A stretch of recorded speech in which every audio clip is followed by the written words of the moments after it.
Okay, how are you today? I thought I should share my thoughts with you again. This time, I woke up this morning thinking about wealth. I run a lot of teachings and seminars on the wealthy mind, and after a session, people tend to ask me as a form of feedback. They will say, Tyler, do you think we are wealthy? Do you think we are rich? Do you think we appreciate the essence of wealth? I am beginning to think that what people's definition of wealth is a bit warped.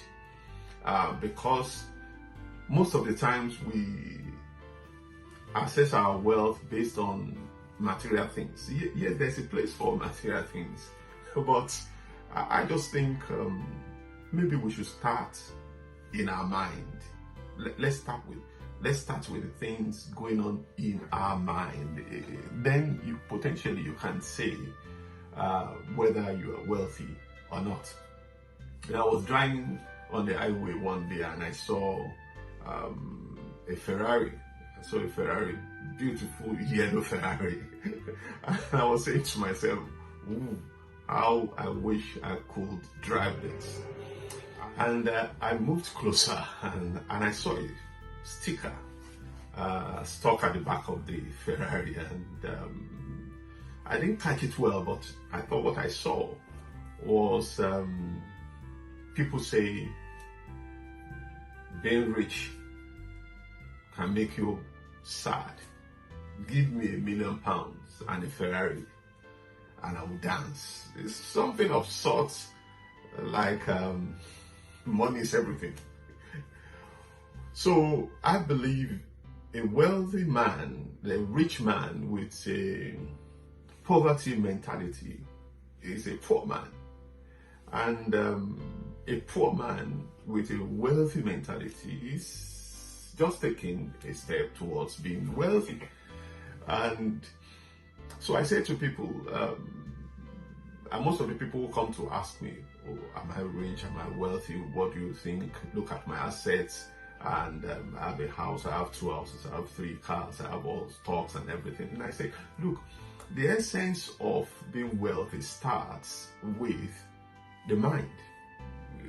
The potential for wealth is really in your mind. It's really your mind. You need to first of all transform your mind. You need to transform your mind. You need to begin to change your mental well-being. All the dirt and the jargons that you have piled up in your mind, you need to, I don't know whether we can use the word, you're empty.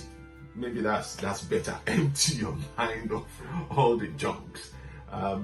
Because if you give a man £1 million and you also give him a terrible disease, the man is as poor as anything, because the man is not going to enjoy the money. The man is not going to think of the £1 million. The man's mind is going to be on how do I survive? How do I get healed? The man would gladly exchange the £1 million for a healthy being, for a healthy mind, for a healthy living. So I want to begin to consider wealth, at least in the first steps of a wealthy man should be a man that thinks that is wealthy in mind, the man that thinks that is wealthy in health, and the man that has what I call a peace of mind. That's what I would call a wealthy mind. And a wealthy mind is ultimately going to be a wealthy man.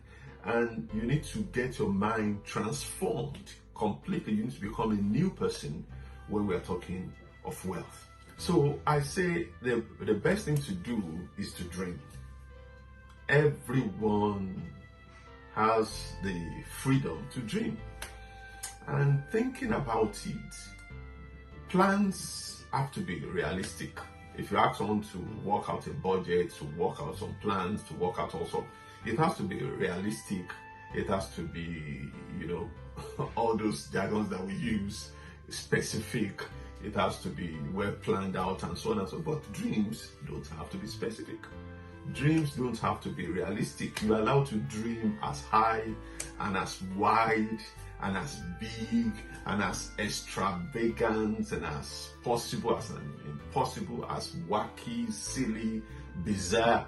In fact, because it's a dream, it can be unrealistic. And there's no doubt in my mind that at times some dreams that we dream are nonsensical.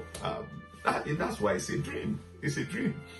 And you cannot be arrested. A policeman can come to your house and then say, "Oh, we are arresting you for dreaming to be the Prime Minister of Britain." No. The essence of dream is to pour out your emotions through your mind. Pour it out. Think big. Don't be realistic. Don't be sensible with your dreams. And it is at that stage that you begin to appreciate the capacity of your mind. Your mind is capable of doing many things. You never can say those things that you're dreaming about may just come through. Now, I say to people, if you think it's yours, then it's easier to imagine that you can do it. Usually, when I want to buy something, invest in something, I begin to think that this thing is mine. It's a mentality that I've cultivated since I was young. If you have so much interest in it, you will be amazed that it will interest you and you gain interest from it. And before you know it, you are increasing your interest as you begin to apply your interest to that thing that will eventually make you wealthy. Most times we wake up miserable because we think because we don't have £1 million in our account, then we are not wealthy. You might have a great idea that is worth much more than £1 million. So instead of being sad about your state of being, be joyous and be glad about the state of your heart. Look, a man with £1 million in his account but £2 million in his liabilities or in debt is a very poor man. In fact, that man will become bankrupt eventually. But a man with £1,000 with expenditure of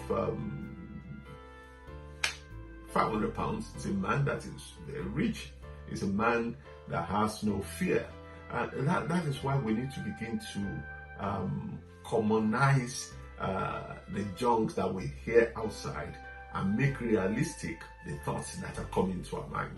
And the thoughts were just coming through my mind this morning. I felt, why don't I put this in a video clip and let people ask themselves that question: am I wealthy? Am I rich? It is not the quantum of your money really that should be the starting point. It should be the empowerment in your heart.